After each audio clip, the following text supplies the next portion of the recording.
네, 그러면은 시간 됐으니까 강의 시작하겠습니다. 아, 지난 시간에 교회사를 왜 배워야 되는가를 살펴봤죠. 1강에서.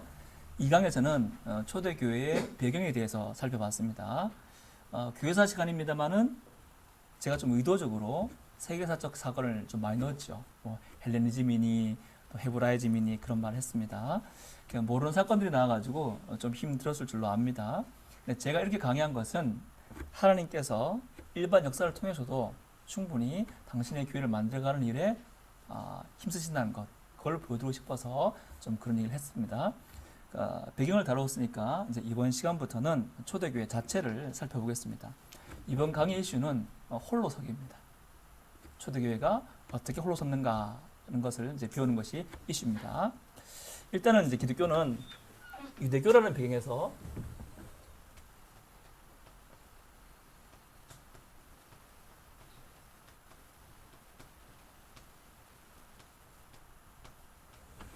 일단은 기독교는 유대교라는 배경에서 홀로 서기를 해야 돼요.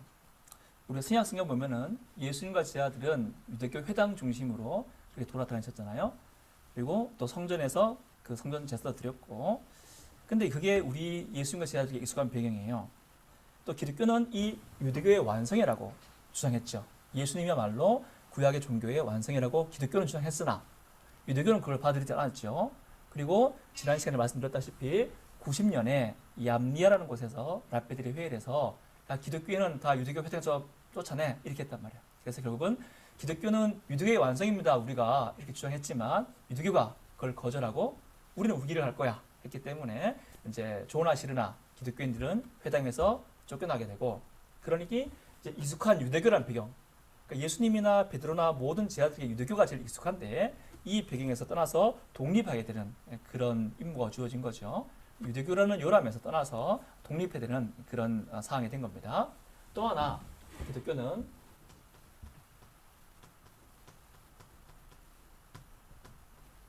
예루살렘이라는 지형적인 중심지를 떠나서 홀로서기를 해야 됐어요. 지난주에 잠깐 언급했는데 그 유대교의 분파 중에 하나가 열심당이 있습니다. 열심당은 여러분 들어보셨지요? 예수님 지하 중에도 열심당이 있지 않습니까? 열심당은 테러리스트예요. 이렇게 품에 칼을 넣고 다니다가 로마에 협력하는 사람들 막 찔러 죽이는 그런 사람들이 열심당인데, 이 열심당원들이 이제 하나가 되어서 로마의 반기를 들어요. 그래서 예루살렘 성전을 잠깐 똥하지만 이제 되찾아요. 근데 로마가 가만히 있겠습니까? 로마가 이제 기분 나쁘니까 대군들을 데리고 와가지고 다시 성전을 빼앗아요. 그러면서 성전을 다 무너뜨리고 지금 남아있는 예루살렘에 통고의 벽 남아있잖아요. 그때 다 부서진 거예요. 그것만 남아있고 또 자기한테 반기를 들었던 유대인들, 예루살렘 사람들 다 죽이고 또 쫓아내고 그랬던 거예요. 그게 이제 70년에 있었던 성전 파괴 사건이에요. 네, 그래서 그 파괴 사건으로 말미암아 예루살렘에 있던 반기된 사람들은 다 죽게 되고 또 예루살렘 자체가 전쟁터가 됐으니까 사람들이 예루살렘을 떠나게 되었죠. 근데 이거는 기독교인에게도 마찬가지예요. 기독교인에게도 예루살렘은 교회의 중심지였어요. 사도행전 15장 보면은 사도들이 어디에서 모여서 회의합니까? 예루살렘에 모여서 회의해요. 그때 할례를 줘야 되냐 말아야 되냐 이 문제 가지고 사도들이 모였잖아요. 그때 예루살렘에서 모여서 회의를 합니다. 그러니까 기독교의 중심지도 예루살렘이라고 할 수 있는 거예요. 기독교에서 이제 예수님 제자 야고보가 있죠. 예수님 제자 야고보가 성경에 보면은 기둥같이 여긴다라는 말을 해요. 그러니까 그때는 우리는 베드로가 중심이지 않겠는가, 사도 요한이 중심이지 않겠는가 생각하겠지만 실제로 그 당시에는 이제 예수님 제자 야고보가 예루살렘에서 교회의 중심의 역할을 했던 거예요. 근데 어쨌거나 70년에 성전이 파괴되면서 예루살렘이 다 폐허가 되니까 모든 유대인들이 예루살렘을 떠나고 동시에 기독교인들도 예루살렘을 떠나게 된 거죠. 그러니까 예루살렘이라는 중심지를 떠나서 역시 이제 홀로 서기를 해야 되는 겁니다. 이제는 기독교의 중심은 예루살렘이 아니고 로마 전역으로 다 흩어지게 된 거죠. 그래서 이 흩어진 곳에서 어떻게 기독교가 홀로 서야 될까? 이것도 하나 이슈가 되는 거예요. 또 하나는 어떤 의미로는 사도들로부터도 홀로 서기를 해야 됩니다. 이 말은 사도들이 싫어, 우리는 사도들의 말 안 따를 거야, 그걸 말하는 게 아닙니다. 사도를 등지면 이단이 되거든요. 그 말하는 게 아니고 사도들이 순교를 당하잖아요. 또 나이가 들면서 뭐 사도 요한만 나이가 들어서 죽었습니다만은 사도들이 하나둘 순교를 당하면서 세상을 떠나게 되고 또 나이 들어서 세상을 등지게 되니까 어쩔 수 없지 않습니까? 사도들이 되게 큰일 했지 않습니까? 지역 교회에 여러 분쟁이 있을 때 답을 내려주었고 예수님 어떤 분인지 알려주었고 또 구원의 도리가 무엇인지 알려주었고 예수님 승천하신 이후로 교회는 사도들의 중심으로 흘러갔단 말이죠. 근데 어쨌거나 그 사도들이 순교를 당하거나 나이가 들거나 세상을 떠나게 되었어요. 그러니까 이제는 예수님도 안 계시고 사도들도 없는, 예수님을 아는 사도들도 없는 그런 상황에서 교회를 세워가야 되는 이제 이슈가 있는 거 아닙니까? 그러니까 이런저런 세 가지 상황에서 교회는 다 홀로 서기를 해야 되는 거예요. 좋은 비유가 될지 모르겠는데 이제 가게를 예를 들면은 교회를 만드신 창업주이신 예수님께서 비법을 제 아들에게 안겨다 주시고 하늘로 가셨어요. 제 아들이 예수님께 받은 비법을 가지고 교회를 운영했어요. 자기가 살아있을 때는. 근데 세월이 지나니까 이 사도들도 제 아들도 순교당해 죽거나 나이가 많아 죽었단 말이에요. 그럼 그 다음부터는 이제 남아있는 사람들이 어떻게 교회를 교회답게 만들어갈까? 예수님도 안 계시고 예수님 아는 제 아들도 없단 말이에요. 그랬을 때에 바로 오늘 배우는 세 가지 성경, 감독, 신조로 교회를 만들어간다는 겁니다. 좋은 비유인지 잘 모르겠는데 아무튼 오늘 강의는 이걸 다룰 거예요. 교회가 어떻게 홀로서기를 했느냐. 그랬을 때에 성경을, 또 하나는 감독 제도를, 또 하나는 신조를 가지고 교회가 홀로서기를 감당했다는 것을 오늘 우리가 배우게 될 겁니다.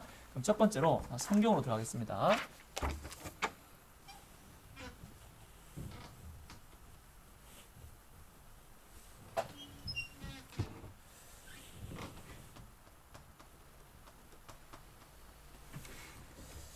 어떤 종교가 처음으로 만들어졌어요. 그랬을 때에 가장 중요한 게 뭐겠어요? 규칙, 또 교리, 예, 또 뭐 등등이 있겠죠. 목사님 밥벌이도 될 수 있고 성도들의 어떤 복지 이것도 될 수 있겠죠, 그죠? 가장 중요한 거는 다 말씀하셨지만 규칙이나 교리가 말하는 게 뭐세요? 결국 구원을 말하는 거잖아요. 교리는 구원에 대한 교리고 규칙도 뭐 교회 와서 뭐 청바지 입으면 안 돼, 뭐 파마하면 안 돼, 그걸 말하는 게 아니라 실은 구원에 대한 말하는 거잖아요. 어떤 종교든지 간에 종교가 처음 세워졌을 때 가장 중요한 거는 구원에 대한 문제죠. 구원이 없는 종교는 가짜 아닙니까? 구원 없는 종교를 지키려고 막 목숨 버리면서 그 종교를 다닐 이유가 전혀 없잖아요. 교회가 구원이 없다면 우린 지금 다 이 아까운 시간 허비하는 거고 그렇지 않습니까? 종교에서 가장 중요한 구원이에요. 자, 그러면은 지금 이제 예수님을 믿는 기독교가 세워졌단 말이에요. 그럼 기독교에서 구원을 어떻게 받아요? 일단 우리가 시대 구분해 봅시다. 예수님 계실 때 어떻게 구원받았어요? 예수님 계실 때. 뭐 예수님 만나면서, 예수님 말씀 들으면서, 예수님 믿으면서 구원받았죠. 예수님 믿는 믿음으로. 그 다음에 예수님이 승천하셨잖아요. 사도행전에서. 그럼 사도행전 시대는 어떻게 구원받았어요? 성령으로. 말씀으로. 그렇죠. 둘 다 맞는 말인데 성령께서 역사하시는데 성령은 반드시 말씀을 통해서 역사하시거든요. 말씀 없는데 성령 혼자서 너는 예수 믿어야 된다 이렇게 하지 않거든요. 그러니까 말씀을 통해서 성령이 역사하셔서 이제 구원받는 거예요. 자, 그러면은 예수님도 안 계시고 사도들도 세상을 떠났어도 여전히 구원받을 수 있어요? 있겠죠. 있으니까 우리가 구원받는 거 아닙니까? 그럼 무엇으로 구원받아요? 예수님도 안 계시고 예수님 제 아들도 없단 말이에요. 뭘로 구원받아요? 그렇죠. 믿음으로. 근데 예수님은 어디서 만나서 믿어요? 그러니까 예수님 안 계시잖아요. 예수님을 기억하는 사도도 없어요. 예수를 믿어야 되는데 예수를 어디에서 어떻게 만날 수 있어요? 말씀에서. 그렇죠? 말씀을 듣고 그 말씀에서 얘기하는 예수님을 만나고 그 예수님을 믿음으로 구원 얻는 거죠. 그죠? 그렇죠. 뭐 여기서 이제 여기 성령께서 역사하시겠죠. 이 모든 과정에서. 그러니까 말씀을 들으면서 말씀에서 소개하는 이 말씀은 이제 사도들이 증거한 말씀이죠. 사도들이 예수님이 이런 분이다라고 소개한 게 우리 성경이란 말이에요. 그 말씀을 듣고 그것에 성령 역사하심으로 말미암아 예수님 이런 분이구나라고 믿음을 가지면 구원 얻는 거죠. 그죠? 그러니까 예수님이 안 계셔도 사도가 없어도 뭐가 있으면 되는 거예요, 구원이? 말씀. 예수님이 사도들에게 전해준 그 말씀만 있으면 그 말씀을 들으면 말씀 속에서 예수를 만날 수 있고 또 말씀 속에서 성령님이 역사하셔서 구원을 가능케 하는 거죠. 그렇죠? 그렇다면은 초대교회가 예수님도 안 계시고 사도도 다 죽었단 말이에요. 그럼 뭐를 지켜야지 이 초대교회가 구원 공동체가 남을 수 있겠어요? 구원을 받으려면 지금 뭐가 있어야 돼요? 말씀. 그죠? 그러니까 초대교회에서 가장 중요한 이슈는 구원을 얻느냐는 문제인데 그 구원은 특이하게도 우리는 신비 체험에서 얻는 것도 아니고 기독교는 참 특이하죠? 말씀을 들음으로 말미암아 성령이 역사하셔서 구원 얻는 거예요. 그러니까 초대교회에서 가장 중요한 것은 말씀을 지키는 것. 사도들이 성도들에게 전해준 그 말씀을 지키는 것. 그게 가장 중요한 이슈가 되는 겁니다. 그래서 초대교회는 사도들이 전해준 말씀을 지키는 것, 확보하는 것. 이것으로 말미암아 교회가 구원 공동체로서 홀로 서기를 해나갔다고 볼 수 있습니다. 사도들이 예수님에 대한 기록을 많이 남겼지요. 신약성경, 복음서도 있고 또 편지, 서신서도 있지요. 교회사를 보면은 이제 당시 로마 제국에 흩어져 있는 교회들이 사도들이 쓴 편지 같은 거를 서로 회람하면서 돌려보면서 예수님이 어떤 분인지 소개도 받고 예수님을 믿게 되었습니다. 예수 직접 만나지 못하더라도 사도들이 전하는 그 편지를 읽으면서 또 편지를 읽고 설교하는 목사님들을 통해서 예수님을 이제 어떤 분인지 알게 되고 믿게 되었죠. 사도 시대 다음을 이제 교회사 용어로 속사도 시대라고 그래요. 속편 이런 말 하잖아요, 그죠? 본편 다음에 속편. 그러니까 사도 그리고 속사도 시대. 사도 다음 시대라는 뜻이에요. 속사도 시대에 기록이 남아 있는데 이레니우스라는 사람이 있어요. 사람 이름은 여러분 기억 안 해도 됩니다. 이레니우스라는 사람이 있는데 이 사람은 폴리갑의 제자예요. 폴리갑 혹시 여러분 교회에서 들어보셨어요? 이제 화양당에 죽으신 분인데 내가 나이 80에 어떻게 예수를 부인하면 죽을 수 있겠냐 이렇게 말하고 죽으신 분이에요. 하여튼 이 폴리갑의 스승이 사도 요한이에요. 그러니까 성경에 나오는 인물이죠. 사도 요한의 제자가 폴리갑이고 폴리갑의 제자가 이레니우스예요. 그러니까 되게 초창기죠. 이레니우스의 글이 남아 있는데 이레니우스의 기록을 보면은 이미 로마에 있는 로마 전역에 있는 교회가 사복음서와 함께 그 바울 서신을 회람하면서 이거 사도들이 전해준 하나님의 말씀이다라고 인정하고 사용했다는 것이 기록에 남아 있어요. 근데 문제는 수많은 이제 책들이 이제 회람이 되었는데 그 수많은 책들 가운데는 사도들이 쓴 것도 있고 사도들이 쓴 건 아니지만 우리 신앙에 도움되는 것도 있고 가령 마가는 사도가 아니잖아요. 마가, 누가 아니잖아요. 그죠? 그런 있잖아요. 그런 도 있고 또 어떤 책은 아예 사도하고 무관한데 사도 이름을 가짜로 따가지고 돌아다니는 가짜 책도 있었단 말이에요. 그러니까 수많은 책들이 돌아다녔어요. 그러니까 교회는 이 수많은 책들 중에 구원을 주려면 예수님께서 사도에게 전한 말씀으로 구원 얻는데 가짜도 막 돌아다니니까 교회는 이 중에서 어떤 책이 진짜 사도가 전해준 말씀인가를 지켜야 되는 거죠. 그게 이제 말씀을 지킨 이슈가 바로 이 수많은 책들 중에서 무엇이 신약 정경인가, 정경이란 말을 써요. 무엇이 사도가 우리에게 전해준 그 말씀인가를 구분하고 지켜야 되는 그런 일들이 이제 하게 되는 거죠. 지금은 좀 잠잠합니다만은 15년 전쯤에 다빈치 코드라는 영화 보셨나요? 막 이슈가 있었잖아요. 거기에 보면은 도마 복음서라는 책이 나왔죠. 있었어요. 도마 복음서 처음 들어보는 분도 계시죠? 예수님 제자의 도마가 있죠. 도마가 썼다는 얘기예요. 거짓말입니다. 근데 도마가 썼다는 복음서라고 이제 소개됐어요. 근데 그 내용 보니까 예수님 십자가에서 안 죽었어요. 그리고 막달라 마리아하고 결혼했어요. 그래가지고 프랑스 고을 지방 가가지고 이제 살게 되었다는 그런 얘기를 하는 거예요. 신약성경에 없는 얘기 아닙니까? 그죠? 근데 실은 이거는 뭐냐면 도마가 쓴 책이 아니에요. 누가 했냐면 영지주의라는 이단 그룹에서 들어보셨나요? 예, 영지주의 신약성경도 나오죠. 영지주의라는 이단 그룹에서 자기들을 마음대로 판타지 소설 쓴 다음에 도마가 썼다라고 이름만 갖다 붙인 거예요. 이게 이제 초대교회 당시에도 이런 책들이 많이 돌아다녔어요. 이게 1950년대인가 이집트 나그 함마디라는 동굴에서 찾아내가지고 사람들이 이거 봐라 초대교회가 이런 책이 있었다라고 주장했지만 아니었고 실제로는 이미 초대교회 당시에도 그런 가지책들이 많이 돌아다녔단 말이에요. 어떤 복음서들이 있었냐면 베드로 복음서 이름만 들으면 베드로가 쓴 것 같죠?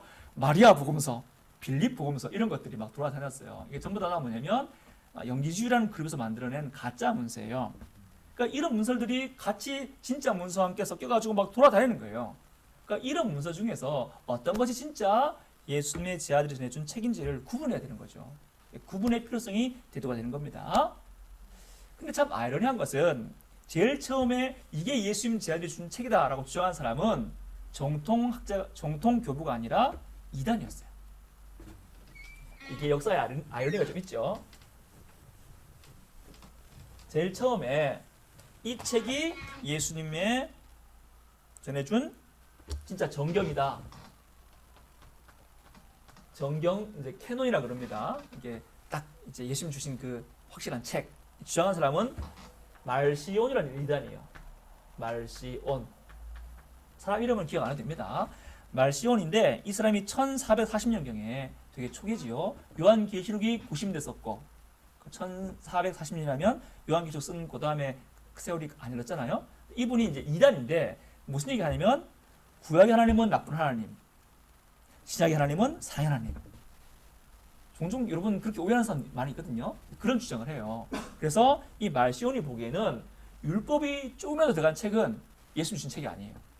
사랑의 하나님 책이 아니라는 거예요. 그래서 말시온은 이제 구약 39권 또 신약은 아직 확정 안 됐지만 구약 책과 신약 책들을 다 보면서 율법이 들어간 책은 다 제외해버려요. 그래서 다 타락시키니까 뭐가 남게 되겠어요? 누가복음 조금, 바울 서신 10개 여기만 딱 남는 거예요. 그래서 말시온은 누가복음 조금하고 바울 서신 10개 정도만 정경이다 라고 주장을 하게 돼요. 그러니까 자기 기준에 따라서 자기 기준은 뭐예요?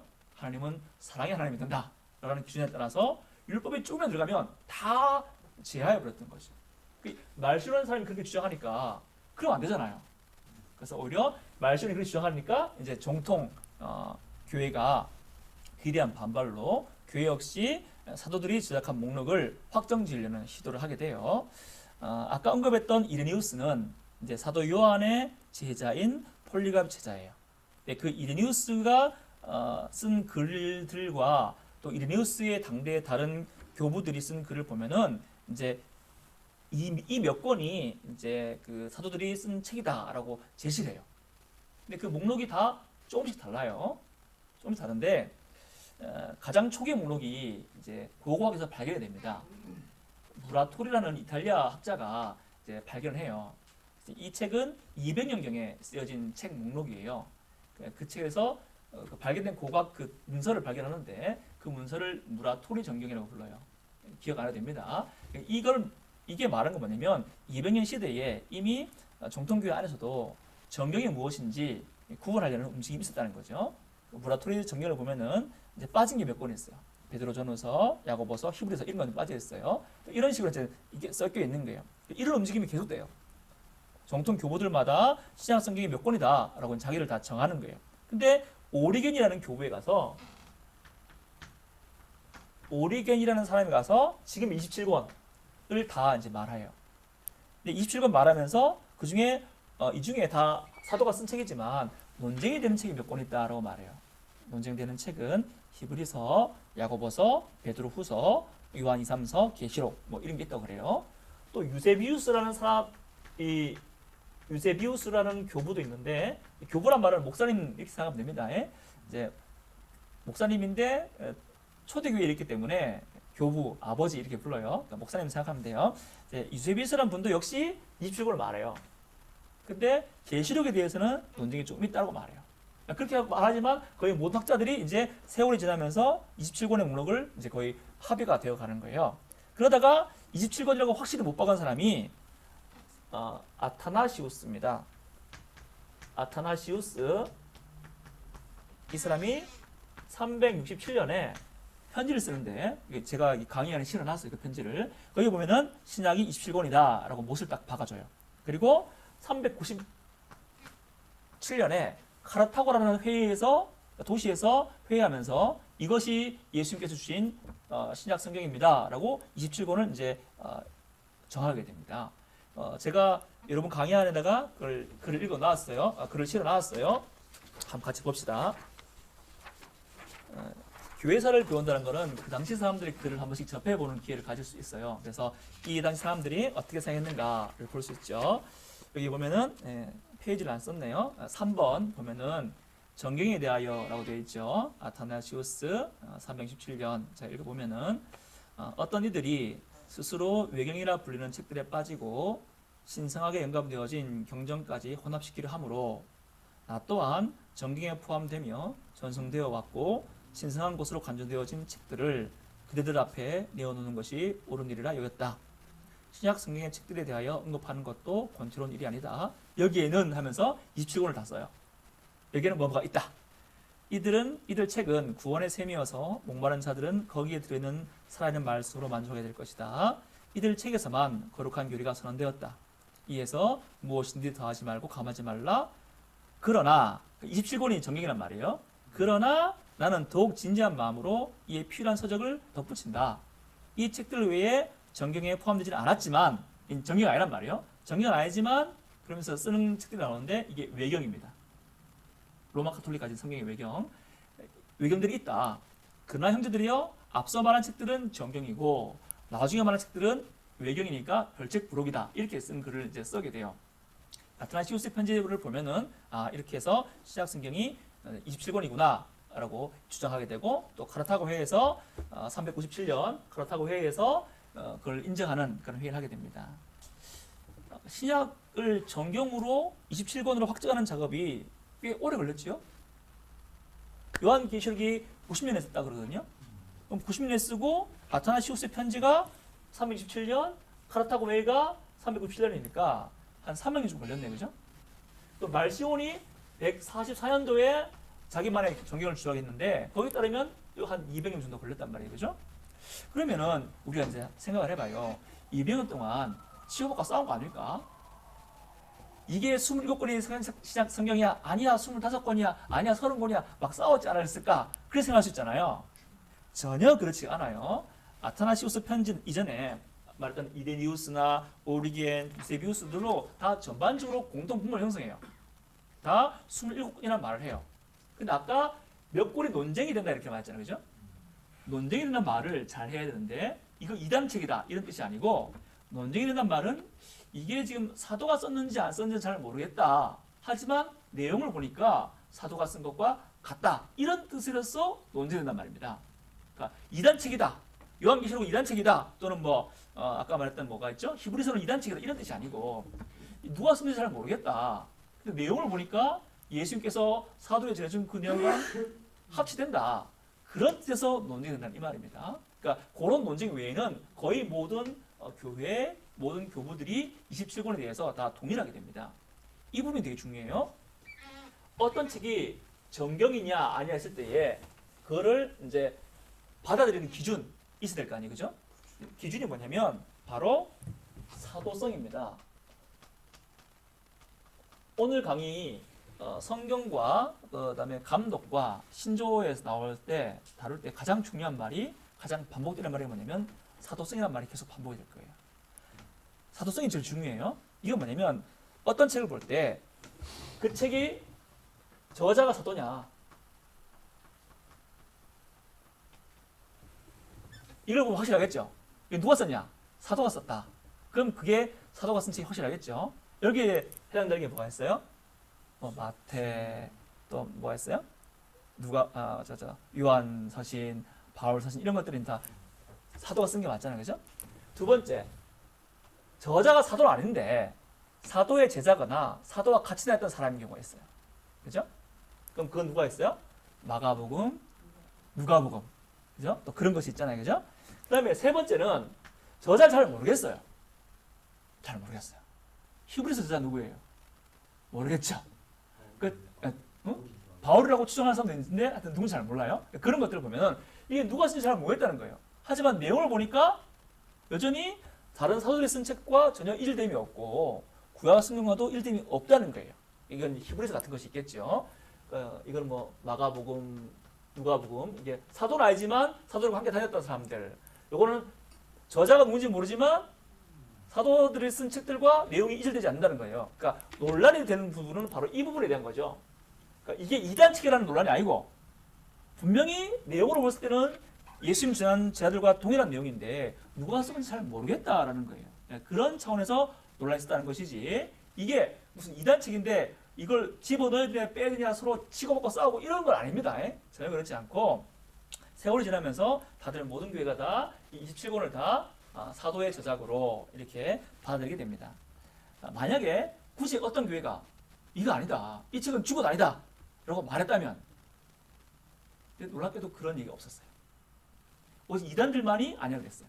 이단들만이 이거 아니다 이렇게 말하고 자기들 쓴 책, 영지주의 책들은 지 마음대로 뭐 도마복음, 뭐 베드로복음, 마리아복음 쓰면서 자기들끼리 했지만 이단이 아니고서는 정말 놀랍게도 이 사병 대충 와가지고 이 책은 아닌 것 같은데 라고 말한 교회가 그렇게 말한 교부가 그렇게 말한 목사가 하나도 없어요. 지난 시간에 말씀드렸지만 신약 27권이잖아요.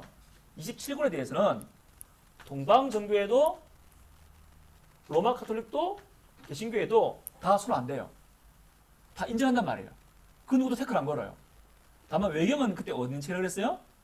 외경은 구약과 신약 사이에 끼어 있는 그 중간기에 써진 책이 외경이에요. 그러니까 모든 교회들은 27권에 대해서 아무도 태클 안 걸어요.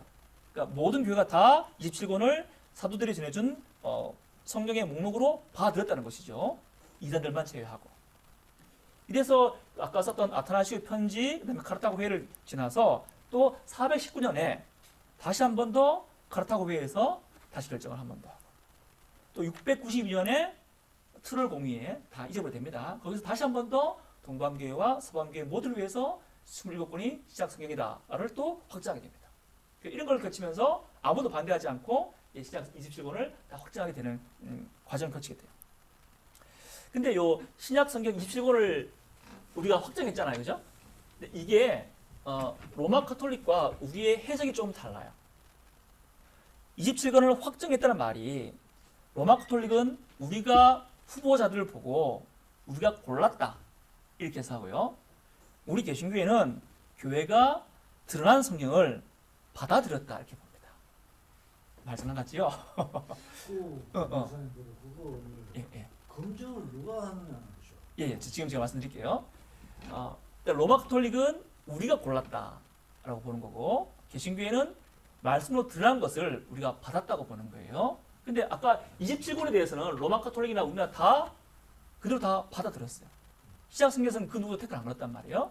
그 차이를 어떻게 보냐면 이렇게 되는 거예요. 좋은 예가 될지 모르겠어요. 어느 교회가 안수자님을 세 분 뽑아야 돼. 그죠? 근데 목사님이 세 분 뽑읍시다 그랬는데 누가 봐도 세 분인 거야. 정말로. 그러니까 투표들이 다 만장일치가 나왔어요. 그럼 그거는 투표라는 행위를 보면은 교회가 그런 걸로 보이지만 실제로는 안수자라는 우리 교회 세 분이 딱 드러난 거죠. 그죠? 그럼 그때는 투표란 것이 뭐냐면 드러난 것을 받았다는 의미가 되잖아요. 실제로 우리 교회가 그랬습니다. 세 분 뽑았는데 뭐 딱 세 분인 거야. 그래가지고 만장일치가 나왔어요. 그러니까 이걸 어떻게 보는 거예요? 로마 카톨릭은 우리가 투표했다 이렇게 보는 거예요. 그러니까 우리가 골랐다. 그러니까 로마 카톨릭은 아까 말했잖아요. 성경과 전통을 같이 본다고요. 그러니까 내가 결정하는 게 수평적 관 말했죠. 교회 결정하는 게 법이다라는 거예요. 그러니까 성경책도 우리가 결정해서 고른 거다 이렇게 말하는 거예요. 근데 우리는 그렇지 않고 이미 하나님 말씀이 드러났고 모든 교회가 그것에서 거부를 안 했단 말이에요. 400쯤 되면은 모든 교회가 거부도 안 했고 사도성에 대한 이게 누가 썼는지 몰라가지고 논란되는 책이 있었지만 모든 교회가 로마 전에 있는 모든 교회가 다 동방이든 서방이든 다 거절하지 않고 다 받아들였단 말이에요. 그래서 드러난 것이 스스로 하나님 말씀이라고 이미 모두가 인정한 그것을 그냥 우리는 받아들인 것이지 우리 후보지를 놓고 고른 거다. 이건 아니란 말이에요. 여기 있어서 로마 카톨릭과 개신교회가 성경을 확정했다는 면에서 좀 관점이 달라요. 로마 카톨릭은 우리가 골랐다. 그러면 지금도 우리가 고르면 될 수 있어요? 지금도 그러니까 로마 카톨릭 입장에서 지금도 자기들이 이거 맞다고 말하면 되는 거예요. 물론 그렇게 안 하시겠지만 그러니까 로마 카톨릭 교리가 그래요. 전통이 성경과 같은 예배를 했으니까 우리가 고르면 지금도 성경을 들 수 있어요. 그렇게 안 하겠지만 근데 우리는 그렇지 않고 이미 초대교회에 들어간 27권을 모든 사도들과 모든 이제 교회들이 아무도 반대하지 않고 다 받아들였단 말이에요. 드러난 것을. 예, 그렇게 해서 관점 차이가 있습니다. 예, 우리는 드러난 것을 받아들였다는 것이지 투표해봅시다. 우리 한번 골라봅시다. 그럼 우리가 성경책 고르면 우리가 더 똑똑한 거네, 그죠? 예, 그렇게는 보지 않습니다. 예, 그렇습니다. 아까 질문했던 것이 좀 해소가 됐나요? 좀 그렇습니다. 근데 저 검증을 누가 하느냐에 따라서 이 이론이 이쪽으로 아하, 갈 수도 오케이. 있고 반대하는 사람도 또 아니다 할 수도 예. 있는 거고. 신약 성경에 대해서 검증은 27권이 다 완료가 돼요. 그러니까 아무도 반대 안 했단 말이에요. 아까 말씀드렸죠? 외경은 구약과 신약 사이에 끼어 있는 게 문제지 신약 27권이 사도가 쓴 책이라는 건 아무도 반대하지 않아요. 오직 반대하는 자들은 누구? 영지주의자들만 반대하는 거예요. 그러면 영지주의의 책과 이 27권을 비교해 보면은 확연히 달라요. 아까 말했잖아요. 예수님 십자가 안 죽고 마리아와 결혼하고 뭐 이런 거 나온단 말이에요. 이게 아니죠. 그러니까 이미 초대교회 당시에 영지주의자들이 쓴 책들이 워낙 많아가지고 이제 그때 교부들이 이거 조심해라라고 편지까지 쓰게 돼요.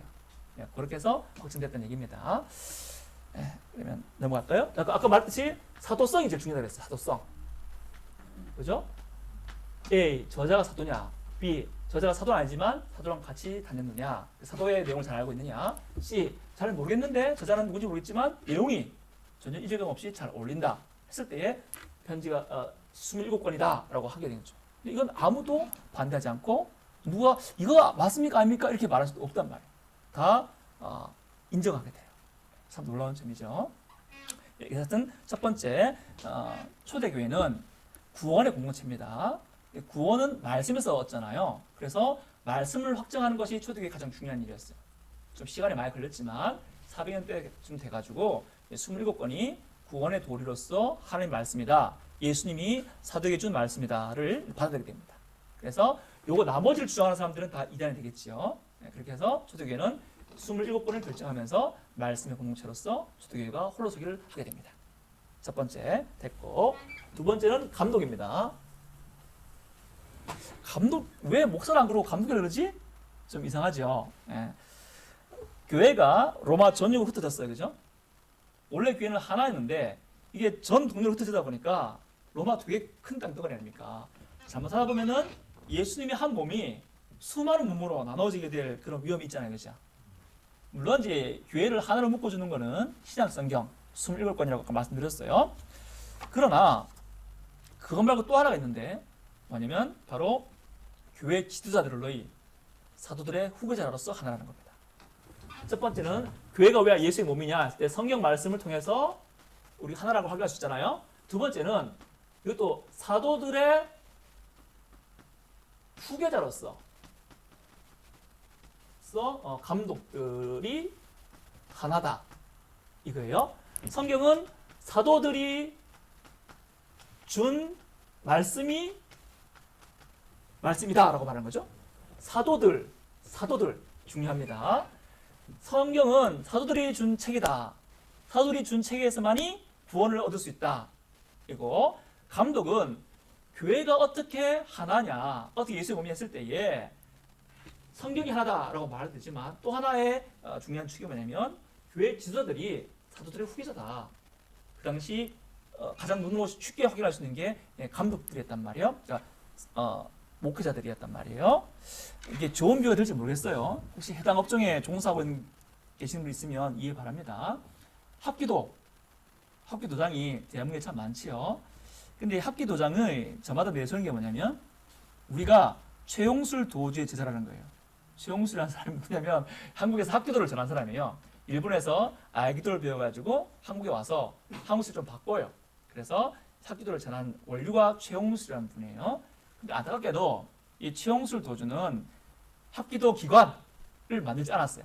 그냥 이 동네에 갖다 조금 가르치고 저 동네에 갖다 좀 조금 가르치고 이렇게 했단 말이에요. 그러니까 이제 합기도는 아직까지도 하나의 기관이 안 돼 있어요. 뭐 대한 태권도회, 뭐 대한 검도회처럼 하나가 안 됐고 좀 난립한단 말이에요. 이런 상황에서 누가 진짜냐라는 논쟁이 붙게 되겠죠. 그럼 그때 뭘 가장 쉽게 말할 수 있겠어요? 합기도의 내용을 보자면 시간이 많이 걸리겠죠. 어떻게 네가 합기도냐? 진짜 맞냐? 우리가 배우는 거 봐라. 이렇게 하자고 있지 않냐? 그거 비슷해. 근데 내용물로 시간이 많이 걸리겠죠. 제일 간단하게 보겠어요? 네가 누구한테 배웠냐? 이게 제일 간편했죠. 전부 다 뭐냐면 우리가 수용술 도전 때 배웠던 걸 가장 강조하게 되는 거예요. 제일 간편하기 때문에 그렇습니다. 마찬가지인 거예요. 교회가 로마 전역으로 흩어졌어요. 물론 교회는 신약 성경 27권을 하늘 말씀으로 받고 같은 예수를 신앙으로 고백하지요. 하지만 또 하나 교회들을 하나로 묶을 수 있는 것이 뭐냐면 교회 지도자들이 사도들의 제자의 제자거나 제자의 제자의 제자거나 이렇게 해서 사도들의 계승자라는 겁니다. 중요한 거예요. 초대 교회가 신약 성경에 보면은 교회의 완벽한 조직법을 가르쳐줍니까? 안 가르쳐줍니까? 네. 초대교회 보면은 우리가 어떤 직분들이 있어요? 여러분 기억나는 거 말씀해 보세요. 일단 사도가 있죠, 그죠? 그다음 집사. 권사는 초대교회 안 나와요. 장로가 나오죠. 감독도 나오죠. 교사도 나옵니다. 이렇게 나옵니다. 보통 교사라는 게 나와요. 이 교사는 주일학교 선생님 말하는 게 아니고 신학 교수를 뜻하는 의미의 교사가 나오게 돼요. 네, 그렇게 나옵니다. 그러니까 신약 성경 자체를 보면은 이제 안디옥 교회 같은 거 보면은 선지자들과 교사들이 있었다. 그리고 바울과 바나바를 선교사로 보냈다. 이렇게 말하고 또 신약 성경을 보면은 사도가 어떤 지역에 교회를 개척하면은 그 지역에 감독, 목사, 교사, 장로, 집사를 세웠다는 말이 나와요. 근데 여기서 보세요. 감독, 목사, 장로, 교사, 집사가 나온단 말이에요. 이게 신약 성경에 나오는 직분이에요. 성가대장 안 나와요. 이게 나오는데, 근데 이 당시는 이게 서로 레벨 차이가 나는, 그러니까 피라미드 구조냐. 교사, 감독, 목사는 같은 겁니다. 네, 가르치는 거에 따라서 이분이 전문적으로 신앙 가르치면 교사가 불렀고, 이분이 이제 목회를 한다는 면에서는 누군가를 지도한다는 면에서 감독이라고 불렀고, 또 목회한다는 면에서 목사라고 부르고 그랬단 말이에요. 장로는 혹시 같은 거예요? 그러니까 여기 목사, 장로, 집사가 있느냐 이게 아니고 이렇게입니다. 예, 누가 저기 음성을 좀 끄셔야 되겠는데 누군지 모르겠네. 네. 박정숙 집사님, 권사님. 이거 어떻게 돼요? 이렇게 지어가 안 됩니까? 예, 꺼졌습니다. 네. 어디가 됐죠? 요런 시스템이 아니고 피라미드 구조가 아니라 이런 겁니다. 이건 위에서 본 거예요. 그러니까 같은 거예요. 같은 건데 다만 교회는 말씀 공동체니까 말씀 맡으신 분들 교사, 감독, 목사가 중심이 될 수 있겠죠. 또 장로는 또 성도들을 다스리는 분들이니까 옆에 있고 집사가 또 이렇게 있는 거예요. 그러니까 이런 식이에요. 그러니까 이게 확실히 법으로 정해놓은 건 아니고 그러니까 신학교회 당시에는 이렇게 정해놓은 거예요. 근데 이들이 이런 구조는 아니고 동등한 성도로서 하는 일이 다른 하지만 동등한 구조로서 이렇게 뒤에 있는 건 신약 성경에 나오는 교회의 직분이죠. 근데 이게 초대교회는 교회가 조직되어 가는 교회지 초대교회 자체가 교회 법 다 못 박은 거 아니에요. 그러니까 교회 조직의 원리는 우리가 배울 수 있어요. 모든 형제가 하나고 은사가 다르지만 서로 존중해야 된다. 원래는 배울 수 있지만 초대교회 자체가 이게 완벽한 교회 법이다. 이렇게는 아니란 말이에요. 그럼 지금 우리 교회에 있는 권사님, 권찰, 주일학교 선생님, 교육팀장, 예배팀장, 찬양팀장은 성경에 없네요.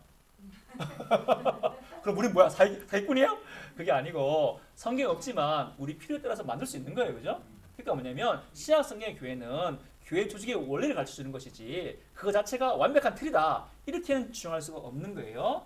구원의 도리에 대해서는 완벽히 말해주죠. 근데 교회의 조직에 대해서는 이제 금방 막 만들어진 교회니까 사도행전이 그 사도들 시대만 기록하고 말잖아요. 또 요한계시록은 그런 거 관심 없잖아요. 그러니까 그 조직을 만들어가는 거예요.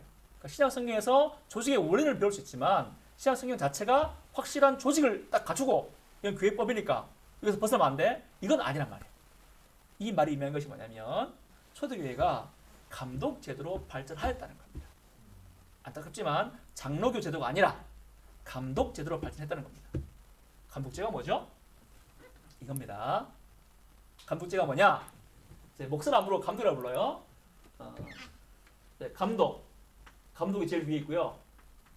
그 아래, 옆에가 아니고 아래에 장로가 있고요. 그 아래에 집사가 있는 거예요. 이게 감독제도입니다. 근데 감독들 위에는 감독들을 또 다스리는 각 지역마다 여기 피라미드가 있는데 이걸 묶어서 다스리는 주교. 감독은 지역교회 목사를 말하고 감독이고 이걸 다스리는 주교들이 또 있어요. 그 지역의 주교겠죠. 근데 이 주교들도 다스리는 대주교 있어요. 요런 거. 여기서 한 걸음 더 나가면 교황이 되겠죠. 근데 교황까지는 안 가고 교황을 주하는 거는 한참 뒤의 문제고 초대교회 당시는 이렇게 해도 돼요. 그러니까 각 지역 교회마다 감독, 이런 피라미드 구조의 감독이 있고 그 감독 위에 감독들을 이제 묶는 한 지역을 맡는 주교가 있고 그 주교를 다 묶는 대주교가 있게 됩니다. 그러니까 이거는 생각해 보면은 되게 당연한 이치예요. 그럼 생각해 봅시다. 이제 교회가 섰어요. 교회가 섰는데 이제 교회에 일단 그 교회를 목회하는 뭐 감독이든지 목사든지 장로가 있겠지요. 이제 제일 처음에 감독, 목사, 장로는 다 같은 거라 그랬어요. 같은 위치, 같은 직분이에요. 같은 사람을 장로도 부르고 목사로도 부르고 이렇게 부르는 거예요. 근데 어쨌거나 큰 교회, 도시에 있는 큰 교회에 장로님이 계셨어요. 이분이 제자를 기르겠죠. 제자를 길러서 어디로 보내겠어요? 더 작은 지방으로 보내겠지요. 그죠? 더 작은 지방으로 보내요. 그러다 보니까 어떻게 됩니까? 또 요분은 또 자기 제자 길러서 또 더 작은 지방으로 보내겠죠. 이러다 보니까 이게 어떻게 됩니까? 감독제로 형성될 수 있는 기회가 되는 거죠. 생각해보면 당연한 거예요. 제일 처음에 우리 장로교회처럼 신학교를 만들어가지고 전국에 있는 여러분들 다 모이세요 할 수 없잖아요. 로마 시대는 핍박받는 데인데 할 수 없잖아요. 그러니까 지역 교회 장로 또 목사 감독이 제자를 기르겠죠. 제자를 길러서 어느 지역에 보내겠죠. 그럼 그 지역에 있는 그 제자를 또 그 지역의 감독이나 목사나 장로로 세우겠죠. 그러다 보니까 이 원래 같은 장로, 뭐 같은 목사, 같은 감독이지만 서서히 뭐가 세워지게 됩니까? 위계 질서가 세워지게 되잖아요. 그죠? 그건 당연한 거예요. 그렇게 해서 이렇게 세워진 진 거고 또 감독이 하는 역할도 이런 구분을 더 뚜렷하게 만들어요. 감독은 보통 이단들의 그릇된 교리를 방어하고 또 구원의 진리를 또 선포하는 그런 역할을 하잖아요. 그런 역할 하다 보니까 점점 교회에 뭐 집사 직분, 장로 직분이 있지만 그래도 감독 직분이 좀 더 주목받는 그런 위치에 있겠죠. 또 감독 직분의 특성상 설교도 하고 성례도 집행하다 보니까 이게 자연스럽게 부상하게 되는 겁니다. 112년이라면 아주 초기이죠. 112년의 기록이 남아있는데 그때 이그나티우스라는 사람이 있어요. 이그나티우스는 사도 요한의 제자입니다. 그러니까 이그나티우스라는 사람의 기록을 보면은 감독이 이미 112년 초기에 때부터 구별되는 직분으로 얘기하게 돼요. 또 유세비우스라는 사람이 쓴 글을 보면은 이그나티우스를 안디옥 교회에 신약성에 나오잖아요. 그죠? 그게 세 번째 감독이라 이렇게 말하게 돼요. 또 이레니우스는 또 다른 분인데 이분이 감독인데 먼저 장로가 된 다음에 그 다음에 다시 감독이 되게 돼요. 그러니까 이게 뭘 말하냐면 이미 이런 감독 제도가 150년경에 로마 전역으로 확산됩니다. 로마가 국교가 되는 것은 380년에 있는 일이거든요. 로마 국교되기 이전에 핍박받는 그 시기에서도 이미 교회는 어떤 형식으로 발전해요? 감독제도로 발전하게 됩니다. 감독제도로. 이게 이제 당대 로마 행정의 구조가 되게 유사해요. 로마가 다 이런 행정이거든요. 천부장 밑에 백부장, 백부장 대 십부장. 교회도 이제 그걸 보면서 약간 영향을 받는 거예요. 그래서 어쨌거나 로마 국교가 안 됐지만 이미 로마 전역은 감독제로 대주교를 중심으로 주교, 감독으로 이어지는 이런 구조로 이제 형성이 되게 되는 거죠. 근데 여기서 오해하지 말 게 뭐냐면 감독제를 취한다는 말을 오늘날처럼 오해하면 안 돼요. 감독제를 취했다고? 목사하고 장로하고 싸웠는데 목사가 장로보다 더 위에 서가지고 피라미드 위에 올랐구나. 그걸 말하는 게 아닙니다. 그 목사와 장로의 권력 다툼은 그 당시 이슈가 아니었어요. 그 권력 다툼은 나중에 초대교회 말이나 중세교회나 중개혁 시대의 이슈가 돼요. 그럼 초대교회에서 감독이 대두가 되는 거는 뭐냐면 사도성 때문입니다. 사도성. 아까 성경을 말하면서 사도성이 중요하다고 그랬잖아요. 사도가 쓴 책, 사도의 영향을 받아 쓴 책, 사도의 내용 가진 책이 정경이라고 했어요. 마찬가지예요. 교회도 사도성을 지키는 게 중요해요. 감독이 하는 역할이 뭐예요? 이단들을 맞서는 거예요. 그래서 사도들이 전해준 그 교회를 지키는 것을 감독이 하는 거죠. 아까 도마복음서 말씀드렸잖아요. 영지주의자가 쓴 문서라고 그랬어요. 영지주의자는 언제나 이렇게 주장합니다. 예수님이 우리에게만 특별한 식을 전해주셨다. 너희들은 모르는 거야. 우리만 아는 거야. 이렇게 말하는 거죠. 그러니까 사도들은 모른대. 12사도들은. 자기들만 안대. 그렇게 주장하는 거예요. 직통기시의 원주를 할 수 있죠. 그러니까 사도들이 소개한 예수는 틀렸다. 예수님은 실은 우리만 비밀하게 불러가지고 우리만 알 수 있는 지식을 전해준 거야. 그러니까 예수님이 마리아와 결혼한 거지. 이렇게 주장하기 시작하는 거예요. 그러니까 뭐냐면 사도성을 벗어나는 거예요. 사도성 벗어나니까 완전 지가 하고 싶으니까 막 쓰는 거죠. 그죠? 그래서 교회는 이 진리를 지키기 위해서 가장 인주주의를 만나면서 뭘 물었냐면 사도성이 있는 염려를 찾아봐야 되는 거예요. 먼저 내용을 물 수도 있겠지. 야, 네가 무슨 말 하면 들어보자. 들어보니까 마리아하고 결혼했다 그래. 참 이상해, 그죠? 근데 내용을 판단하려면 너무 시간 많이 걸리잖아요, 그죠? 가장 먼저 물어보는 게 제일 중요한 게 뭐예요? 네 스승이 누구야? 이걸 물으면 제일 간편하잖아요, 그죠? 아까 이레니우스의 스승은 폴리갑, 폴리갑 스승은 사도 요한, 이그나티우스의 스승은 요한 이렇게 됐잖아요. 이게 제일 간편한 거예요. 근데 영지주의자들은 너 스승이 누구야? 그럼 영지주의자들이 뭐라 그러겠어요? 없어요. 예수님한테 바로 받았어. 이렇게 되는 거예요. 그러니까 뭐예요? 치통기스만 따라는데 뭐. 그러니까 영지주의자들은 언제나 스승이 없어요. 영지주의자들한테는 사도성이 없단 말입니다. 그러니까 사도들의 제자가 아니란 말이에요. 예수님한테 바로 받았대. 그러면 더 이상 할 말이 없잖아, 그죠?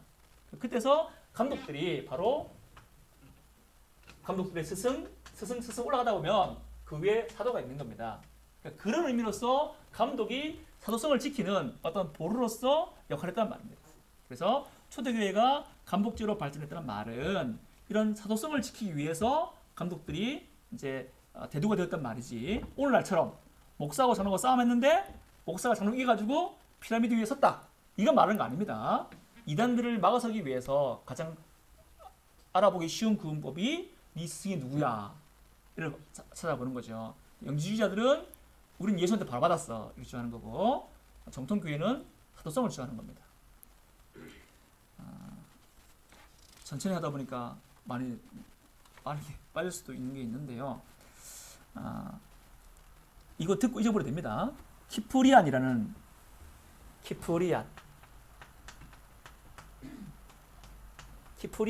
이제 교부가 있어요. 이분이 이렇게 말해요. 감독은 교회 안에 있으며 교회는 감독 안에 있다.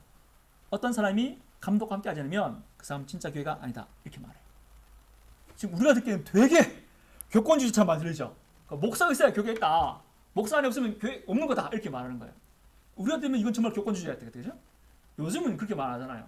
예수를 믿으면 교회 안 되나도 구원받은 거예요. 이렇게 말할 수도 있고 또 목사가 없다 해서 그 교회가 없나? 그건 아니잖아요. 그죠? 요즘 그렇게 말하잖아요. 근데 키프리아 주장은 목사 없으면 교회 없어. 감독 없으면 교회 없어. 이렇게 말하는 거예요. 어? 종속화되는 그렇게 들리죠. 근데 우리가 들으면 그렇게 들리는데 이 말은 그 시대의 맥락으로 들어야 돼요. 제가 첫 시간에 교회사는 우리 식으로 보면 안 된다 그랬어요. 그 시대 식으로 봐야 된다 그랬잖아요. 키프리아의 이 말은 뭐냐면 당시 로마 제국이 이제 박해를 받았는데 박해받다가 어떤 사람이 배교했단 말이에요. 내 예수 안 믿을 거예요 그랬어요. 근데 박해가 잠잠해질 때 다시 교회 다니면 안 돼요 라고 다 들어온단 말이에요. 그럴 때 여러분 그 사람 받아야 돼 안 받아야 돼요? 받아야 되잖아요. 왜냐면 용서하는 곳이니까 그죠? 근데 그 중에 어떤 사람은 안 된다 그랬어요. 안 돼. 교회는 순수한 곳이어야 돼. 교회는 숭배자들의 전통을 지켜야 돼. 이렇게 말하면서 안 된다 그랬어요. 그렇게 주장하는 사람들이 노바티아라는 사람들이 몇 명 있는데 그러면서 자기들만의 교회를 만들어가는 거예요. 이 사람들은 교회를 뭐라 보냐면 교회는 순수한 거. 우리의 도덕이 있는 곳인 거예요. 근데 감독들이 보기에 키프리안이 보기에 교회의 순수성이 문제가 아니라 교회는 뭐로 세워지는 거예요? 예수님의 복음. 물론 회원들이 착하면 좋겠지만 회원이 착하고 해서 그 교회 세우는 게 아니잖아요. 교회는 예수의 복음이 되는 곳에 교회가 세워지는 거잖아요. 그죠? 근데 그거를 주장하는 사람들이 감독들이었다는 거예요. 감독들이 아는 사람은 뭐냐면 회원들을 순결해야 돼. 이게 주장인 거예요. 그래서 누가 교회를 다시 들어오고 마냐는 걸 누가 결정했냐면 순교자들. 순교자들 다른 사람들이 검사하는 거예요. 넌 탈락. 넌 안 돼. 이렇게 한 거예요. 그러니까 감독들이 보기에 너무 기가 차는 거죠. 교회의 순성은 중요하지만 또 순교자들의 모범도 되게 중요한 문제지만 그렇다고 해서 순교자들이나 그들의 순성들을 주장하는 사람들이 교회 회원이 누군지 말고인지 결정하면 안 되는 거잖아요. 그죠? 근데 그것들을 맞서서 가지고 교회 회원은 교회는 순수한 곳에서 세우는 게 아니고 예수 그리스도의 전해진 그 복음으로 말미암아 세워지는 거다라고 주장하는 사람들이 감독들이었단 말이에요. 그 당시에는 감독들이었단 말이에요. 그래서 키프리아의 말은 목사가 있으면 교회 있어 이 말을 하는 게 아니고 우리의 시각을 보는 게 아니라 그 당시 신학에서 감독들이 아는 사람들이 누가 깨끗하냐, 누가 착하냐를 보고 이제 잘라보고 말고 교회 회원들을 자르고 말고 했단 말이에요. 근데 그 당시 맞서서 키프리아는 감독들이 그게 아니고 교회는 용서받는 곳이고 예, 교회의 순성은 회원들의 순성이 아니고 지금 이 감독들이 전하는 감독단이 전하는 이 사도들의 전통성을 전하는 이것이 진짜 교회다라고 주장하게 된 거예요. 우리의 생각이 좀 아쉽죠. 우리의 생각에는 복음의 내용을 말하면 좋은데 그걸 말하지 않으면 좀 아쉽지만 그러나 어쨌거나 그거를 말하는 게 교회의 연속성은 사도들에게 있다. 사도 후계자에게 있다는 걸 주장했기 때문에 키프리아의 말은 그 당시 맥락에서 이해되는 겁니다. 이해되겠죠? 이제 로마 가톨릭은 이 주장을 오용하죠. 사도들의 직분이 계속 이어지면 그 사람이 사도들의 사도성을 가진 거다. 로마 가톨릭 주장이 그거잖아요. 교황이 베드로 후계자다. 우리는 종교개혁 교회는 사도성이 꼭 직분이 연속된다고 보기보다는 아무리 직분이 연속되어도 그 사람이 이상한 말 하면 그건 사도성이 없다고 보는 거예요. 그죠? 근데 그거는 우리 종교개혁 시대의 이슈고 그 당시에는 이슈는 아니었단 말이에요. 그 당시에는 어쨌거나 감독들이 전면에 나서서 신앙을 지켜주고 교회를 지켜주는 역할을 했단 말입니다. 그렇게 이해됩니다. 자, 마지막 세 번째.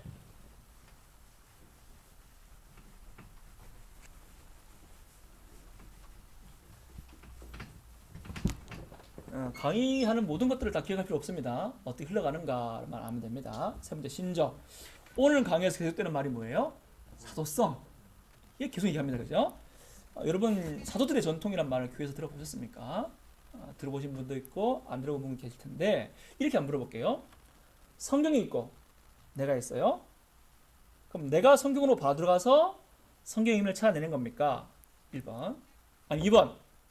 사도가 전해준 그 의미를 내가 받아들이면서 그 안에서 성경을 이해하는 겁니까? 다시. 내가 성경으로 바로 들어가느냐? 1번. 아니면 성경과 나 사이에 사도의 가르침이 있느냐? 2번. 뭐가 맞아요? 1번. 네, 2번입니다. 오, 이럴 수가. 나는 성경 그냥 보지. 중간에 참고서 안 보는데? 그죠? 그러잖아. 저도 그래요. 다 성경 바로 보지. 그렇잖아요? 성경이 있고 내가 있는데 내가 바라보잖아요. 중간에 여러분 뭐 사도들의 뭐 본거 있었어요. 동화전과 같은 거 봐요? 안 보잖아요. 근데 목사님이 왜 사도들이 끼어가지고 사도들이 전해준 대로 내가 봐야 된다고 말하지? 했을 때에 여러분은 이미 이 안에 있는 거예요. 전통은 로마 가톨릭에서 말하는 거 아닌가? 우리는 성경에 바로 들어가서 읽는 건데 사도가 주문해준 전과 같은 거 본 적이 없는데 왜 이상한 말 하지? 여러분 이미 사도들이 전해준 전통 안에서 성경책을 보는 겁니다. 사도신경 고백하시죠? 그게 누가 준 거예요? 사도들이 준 거예요. 아시겠죠? 이미 우리는 그 틀을 통해서 본단 말이에요. 또 여러분 지금 아직 안 배웠지만 여러분 삼일체를 고백하시잖아요. 그게 니케아 회의에서 나온 거거든요. 그것도 사도들의 전통이에요. 예수님이 신이자 사람이라는 고백하시죠. 그건 칼케도리아는 회의에서 나온 거예요. 그게 다 뭐냐면 사도들의 전통이에요. 그러니까 사도들의 전통을 우리가 받고 성경을 좀 보는 거예요. 또 여러분 목사님들이 교회에서 사도들의 전통이 이거다라고 말해주지 않아도 이미 목사님들은 그 전통 안에 있는 거예요. 왜냐하면 사도신경의 틀 안에서 삶일체 틀 안에서 예수님의 신성과 인성의 틀 안에서 전하잖아요. 그게 다 뭐냐면 사도들이 내준 전통에 따라서 전하는 거예요. 누구라도 내가 바로 성경으로 다이렉트로 들어갈 수는 없어요. 그게 들어간 사람들이 신천지예요. 신천지는 우리랑 보는 성경이 같아요, 달라요? 같아요. 똑같은 책인데 왜 이렇게 해석이 다르죠? 맞아요. 사도들의 전통을 안 따르는 거예요. 내가 바로 들어가는 거예요. 몰몬교는 좀 다릅니다. 몰몬교는 몰몬경이라고 보는 책이 달라요. 그러니까 책이 다르니까 얘기 다를 수 있어. 그걸 우리가 이해해주면 안 되나? 다를 수 있어요. 근데 신천지는 우리랑 똑같은 책을 본단 말이에요. 근데 어떻게 해석이 완전 다르지요? 이유가 뭐겠어요? 중간에 사도가 없는 거예요. 그러니까 사도들이 전하는 대로 성경 해석하지 않는 거고 내가 직접 성경에 들어가서 내가 막 남주를 하는 거예요. 그러니까 내 마음대로 말할 수 있지. 우리는 사도신경의 틀 안에서 삶의 틀 안에서 예수님이 신이자 인간이라는 그 틀 안에서 보는 거예요. 그게 되게 중요한 겁니다. 그러니까 여러분이 사도성을 이해하고 있든지 이해하고 없든지 간에 여러분 이미 사도성 안에서 성경을 보고 있는 겁니다. 마치 물고기가 물속에 들어있는 것처럼 우리가 공기 안에 있는 것처럼 내가 몰라도 여러분은 이미 사도가들이 전해준 그대로 성경을 보는 거예요. 비록 내가 큐티를 침착하지만 그건 이미 우리는 사도에 전해준 그 전통 안에서 움직이는 거예요. 여러분들 다 그렇게 하고 있어요. 여러분 우리가 이제 성경 말씀을 다 하나님 말씀을 고백하죠. 그죠?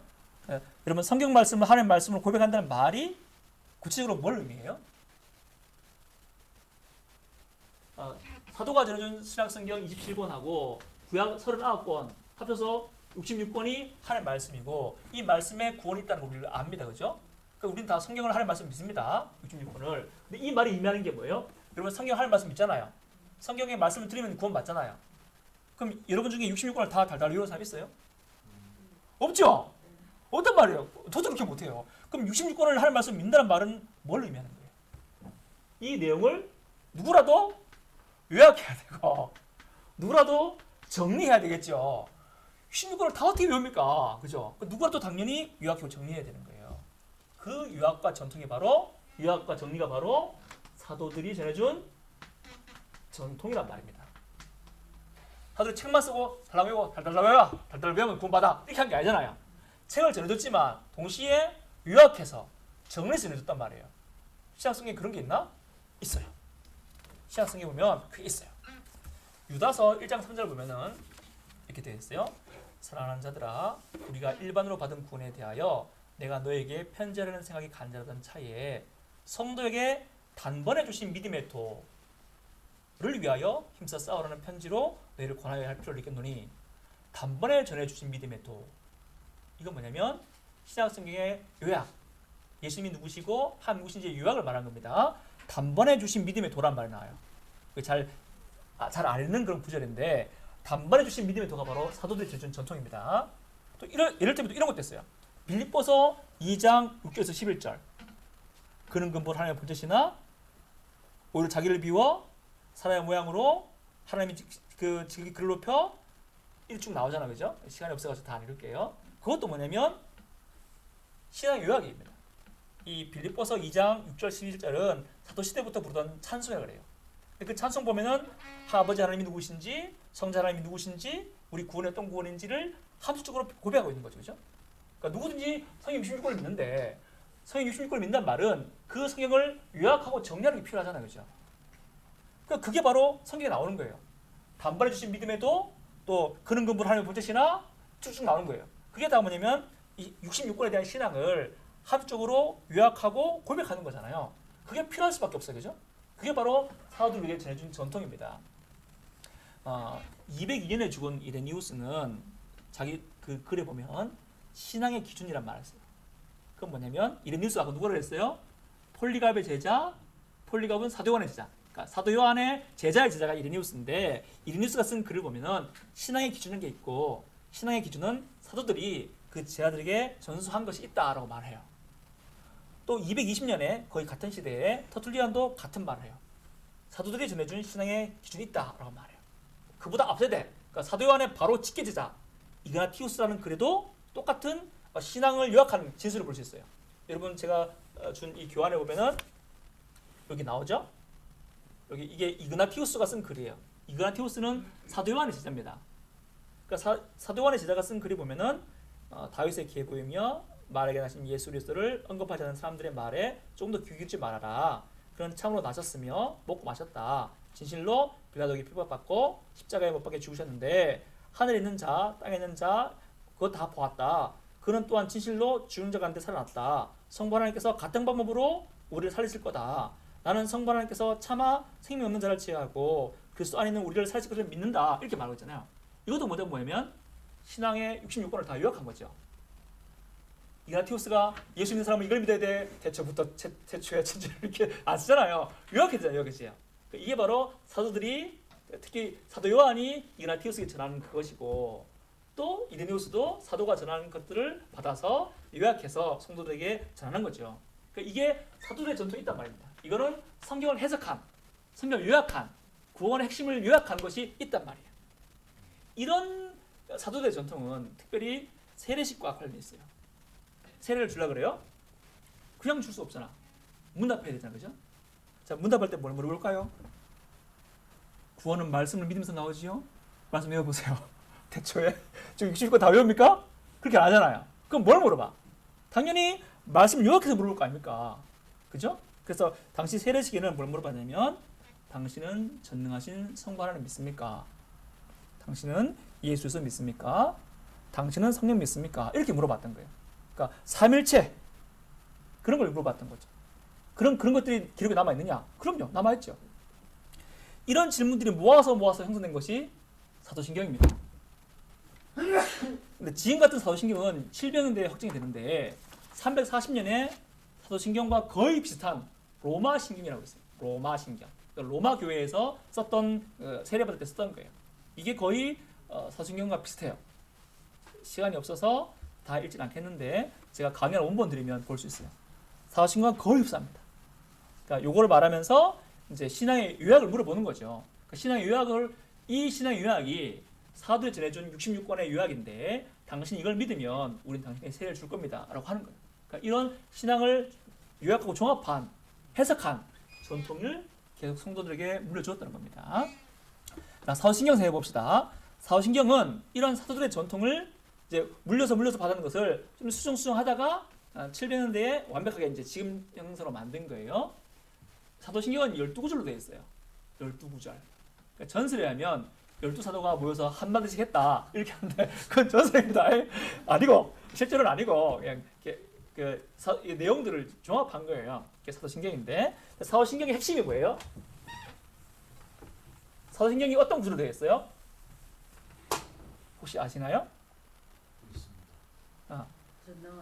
전능하사 천지를 만드신 누구를 믿어? 하나님 아버지. 그 다음에 그의 아들 예수님. 그 다음에 쭉쭉 가서 예수님이 제일 많지. 쭉 가서 누가 나와? 성령이 나와요. 그 다음에 뭐 교회 죄사함 나오죠. 그러니까 삼일체가 나옵니다. 그러니까 사도신경의 핵심은 삼일체입니다. 삼일체 핵심은 하나님이 하나님이라는 건 누구도 다 알아. 유대인도 하나님이라고 그러잖아요. 그죠? 삼일체 핵심은 예수님이 하나님이냐 이거예요. 사도신경 뭐라 그래요? 예수님도 하나님이시다. 이렇게 말합니다. 그 핵심이에요. 근데 다른 초대교회 이단들 보면은 예수님은 절반만 하나님 이렇게 주장하는 사람도 있고 하나님보다 조금 질이 떨어진다. 근데 신은 신이다. 이렇게 주장하는 사람도 있고 아니면 하나님 아니다. 그러니까 조언 선생님이다. 이렇게 하는 주장도 있었어요. 거기에 맞서서 사도신경은 사도들이 전해준 신앙을 지키는 거예요. 뭐예요? 예수 하나님이다. 이렇게 말하는 거예요. 그리고 우리의 구원은 이 예수를 통해서 예수의 십자가와 불과 승을 통해서 이루어진다라고 고백하는 거예요. 사도신경이 그걸 고백하는 거죠. 또 천지를 지으신 성부 하나님에 대해서 고백하잖아요. 그렇죠? 삼위일체. 사도신경의 핵심은 삼위일체입니다. 삼위일체 핵심은 지금 초대교회 이슈는 예수님이에요. 예수님이 하나님이 아니냐 이게 이슈란 말이에요. 그러니까 하나님 아니다. 절반 하나님이다. 이게 이제 다음 시간에 배울 텐데 그게 막 나와요. 그럴 때 사도신경은 예수님 하나님 맞다. 성령님도 하나님이다. 삼위일체를 고백한 거예요. 그러니까 이거는 초대교회 이단들에 맞서서 예수가 하나님 아니라는 이단들에 맞서서 예수는 삼위일체다. 이걸 말한 게 하나 핵심이고 또 하나는 창조를 말하죠. 전능하사 천지를 뭐죠? 만드신, 창조하신. 이건 뭘 반대하는 거냐면 영지주의자들은요 물질 나쁘다 이렇게 봤어요. 물질은 나쁘기 때문에 물질은 벗어나야 된다. 하나님은 순수한 영이라서 물질은 나쁜 거다. 신앙은 물질을 벗어나야 되는 거다. 이렇게 봤단 말이에요. 근데 우리 뭐래요? 물질을 누가 만들었대요? 아버지 하나님 만들었다는 거예요. 우리는 이 육신을 벗어나야 된다. 이건 더러운 거다. 영혼받기 위해서다. 이렇게 주장하지 않는 거예요. 왜냐하면 사도신경에서 창조를 하면서 영주주의와는 달리 물질도 하나님 만드신 거다. 이렇게 주장하는 거예요. 그래도 그 다음에 또 빌라도에 죽었단 말 나오죠. 빌라도 얘가 여기 왜 들어가는 거야? 이렇게 중요한 사도신경이죠. 이거는 가현설이라는 이단이 있었어요. 가현설은 뭐냐면 예수님이 가짜로 죽었다. 예수님 오신 것도 가짜였다. 사기친 거다. 예수님이 전능하신 하나님이니까 이게 신기루를 보여줘가지고 가현설, 가짜로 나타난 거다. 이런 게 가현설이에요. 거기에 맞서서 아니다. 예수님 진짜로 죽었다. 빌라도한테 진짜 죽었다. 이렇게 말하는 거예요. 그리고 또 거룩한 공예라는 말 나오죠. 거룩한 공예. 거룩한 공예가 영어로는 카톨릭 처치입니다. 알고 계세요? 공예란 말이 카톨릭 처치예요. 이거 카톨릭은 로마 카톨릭 말하는 게 아니에요. 카톨릭은 두 가지 뜻이 있어요. 사전 찾아보면은 고유명사 로마 천주교, 일반 명사 보편적인. 여기서 말하는 카톨릭 처치는 뭐예요? 보편적인 말하는 거지. 목사님, 말씀하세요. 그저 빌라도가 죽였다 하는 그거요. 예. 그 제가 책에서 한번 예. 유대인들이 이제 그저 정치적인 그걸 해가지고 빌라도 앞에 몰고 갔잖아요. 그렇죠. 그래가지고 유대인들이 그걸 자기들 죽였는데 신경에는 이제 그걸 자기들이 유대인이 안 되니까 빌라도에 의해서 죽었다 하는 그런 설이 또 있다. 네, 그렇게 해석하는 분이 있습니다. 네, 그거는 이제 유대인들이 자기들의 죄를 없애기 위해서 빌라도를 내세웠다기보다는 빌라도가 한 거는 지금 정죄 일을 하는 거잖아요, 그죠? 그러니까 재판하는 일. 그러니까 빌라도의 재판은 실은 하나님이 우리를 재판하는 건데 빌라도가 거꾸로 예수를 재판하는 거잖아요. 그래서 이거는 유대인의 정치로 보지 말고 다만 그 일이 역사적으로 있었던 일이다라는 거. 그게 중요한 거예요. 그래서 이게 그렇게 해석하는 분들이 있어요. 유대인들과 어떤 싸움에서 유대인들이 자기를 죄는 쏙 빠지기 위해서 그래 우리는 빌라도 말하지만 유대인들이 뭔가 알잖아요, 그죠? 그럼 빌라도가 그럼 제가 이게 무죄다 되면 자기가 안 죽여야 되지. 근데 그때 쓸 때는 유대인들이 항의해가지고 바라바를 내어주려고 했는데 유대인들이 죽이라 그래가지고 어쩔 수 없이 빌라도가 재판에서 죽였다. 다 쓰면 사도신경이 왜 이렇게 길어져? 빌라도는 그래 자기가 예수님이 죄가 없다고 하지만 빌라도가 진짜 죄가 없다고 믿었으면 죄가 없게 판결을 내려줘야지. 자기도 결국은 자기 정치꾼이니까 여론에 휩쓸려가지고 자기가 백성한테 인기 얻으려고 자기 죽인 거 아니겠어요? 그러니까 빌라도 탓이 있는 거예요. 그렇죠? 빌라도가 탓없다 이렇게 말하면 안 됩니다. 다만 사도신경에서 빌라도가 나온 것은 그의 재판이 역사 사실이었다는 거죠. 그걸 말하는 거죠. 네, 그거를 이제 어떤 쪽에서 말하지 않습니다만은 유대교와 어떤 그런 정치적 입장에서는 이제 해석하지 않는 것이 좀 더 좋을 것 같습니다. 네. 아무튼 다양설. 그러니까 빌라도가 죽인 것도 맞고 유대인이 죽인 것도 맞죠? 근데 더 근본적으로 누가 죽인 거예요? 하나님 죽인 거잖아요. 아니에요? 하나님 예수님 죽인 것이잖아요. 우리 구원하려고. 맞잖아요. 근데 유대인을 쓰든 빌라도 쓰든 아무 문제 없어요. 왜냐면 이건 역사적 사실한 걸 말하는 거라. 알겠죠? 실제로는 하나님 죽이신 거잖아요. 그러나 역사적 사실로 가연설, 가짜로 쇼했다 이게 아니란 말이에요. 빌라도의 반정에서 뭐 어땠을까? 유대인들의 그 몇 날 며칠 날 그 회의 장소에 이렇게 쓸까요? 그래도 되겠지. 근데 그렇게 안 썼단 말이에요. 그래서 이제 가연설 대신해서 진짜 죽은 거 맞다 이 말하는 게 핵심입니다. 그다음에 뭐 되겠죠? 거룩한 공회. 이거 공이란 말이 카톨릭 처치예요. 영어로. 그 어떤 이단은 사도신경 고백하면 안 된다. 왜? 카톨릭 처치 믿는다 이렇게 하는 거예요. 무식한 소리입니다. 영어 사람 한번 찾아보세요. 카톨릭이란 말은 두 가지 뜻이 있어요. 원래 뜻은 보편적인 뜻이에요. 근데 그거를 이제 카톨릭 까왔지. 그래서 로마 카톨릭에서 자기 명사 쓰는 거잖아요. 카톨릭이란 말은 로마 카톨릭 말하는 게 아니고 보편적인 하나의 교회를 말하는 거예요. 그 사람들이 하도 오해를 하니까 이제 새로운 번역에서는 유니버설 처치라고 바꿨어요. 아무튼 여기서 공회는 카톨릭 처치인데 그거는 로마 카톨릭이 아니고 하나의 교회를 말하는 거예요. 요거는 뭐에 맞는 거냐면 이단들, 분파, 예수님 주신 것이 하나의 몸이고 하나의 교회인데 자꾸 이단들이 그러니까 이단이면은 교회가 아니지. 그래서 이단들은 아예 교회가 아니까. 근데 같이 예수를 고백하는 하나의 교회면서 아까 말했던 성도들의 도덕성 가지고 막 나누는구나. 그럼 요새는 워낙 교회가 만들어졌지만 초대교회는 그게 없었단 말이에요. 교회는 하나인데 갑자기 순교자들만의 교회, 깨끗한 사람들만의 교회 이런 거 주장하기 시작하는 거예요. 그러면 안 된다는 거죠. 그래서 우리는 고백하는 게 하나의 교회를 고백한다는 거예요.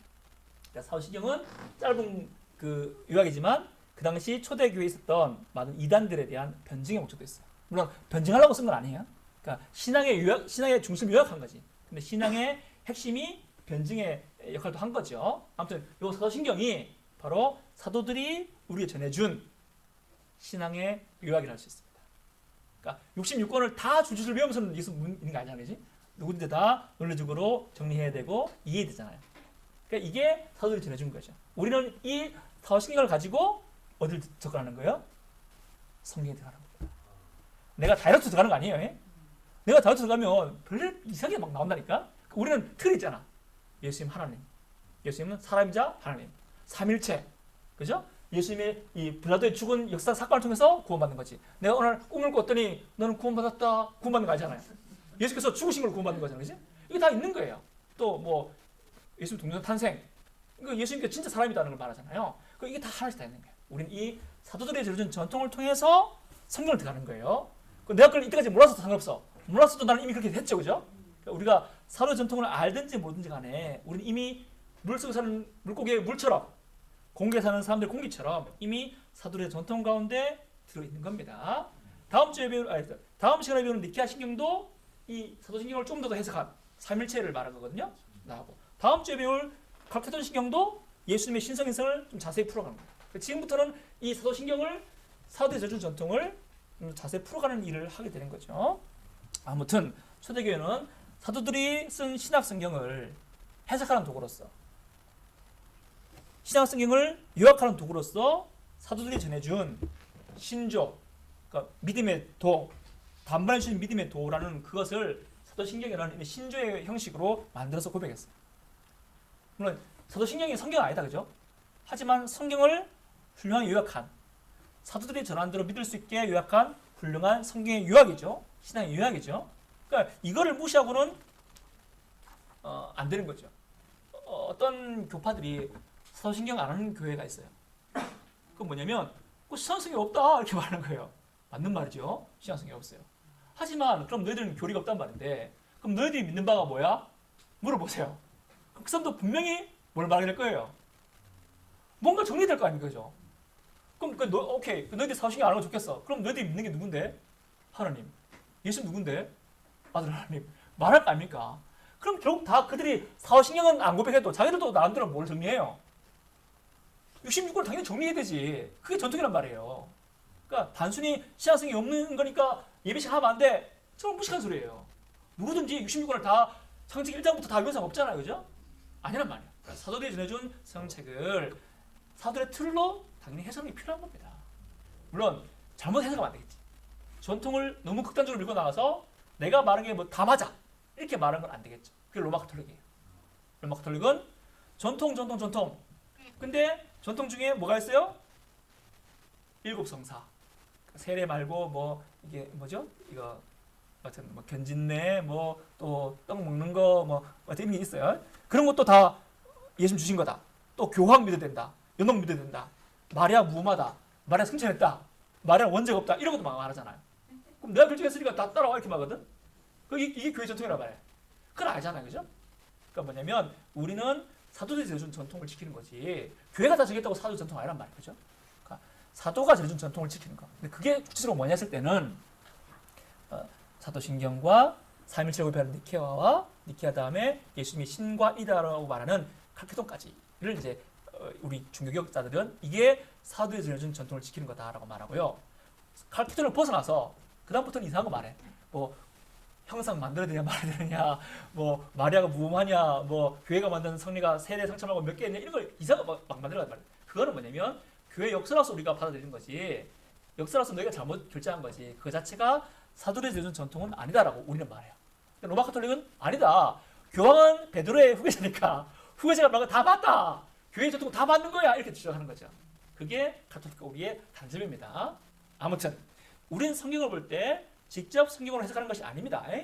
알든지 모르지 간에 우리는 이미 사도들이 전해준 그 사도신경의 틀 안에서 삼일체 틀 안에서 예수님이 신이요 사람이라는 틀 안에서 우리는 성경에 대하는 겁니다. 이게 사도들의 전통을 통해서 내가 예수를 만난다는 말입니다. 사도가 빠지면 영지주의자가 되거나 신자가 되거나 할 수 있습니다. 사도성이 있어야 내가 예수님을 올바르게 고백하고 참 구원을 얻을 수가 있는 겁니다. 자, 첫 번째 시간 마치는데 초대교회는 독립의 길을 갔다 그랬어요. 뭐로 독립했다 그랬죠? 3가지. 신약 성경을 정경화하는 거, 감독 제도를 지키면서 교회를 지키는 거, 신조 만들어서 고백하는 거. 요 3가지로 초대교회가 홀로서기를 했습니다. 네, 첫 번째 시간 마쳤습니다. 질문 있으면 하시고 5분 쉬었다가 또 강의하도록 하겠습니다.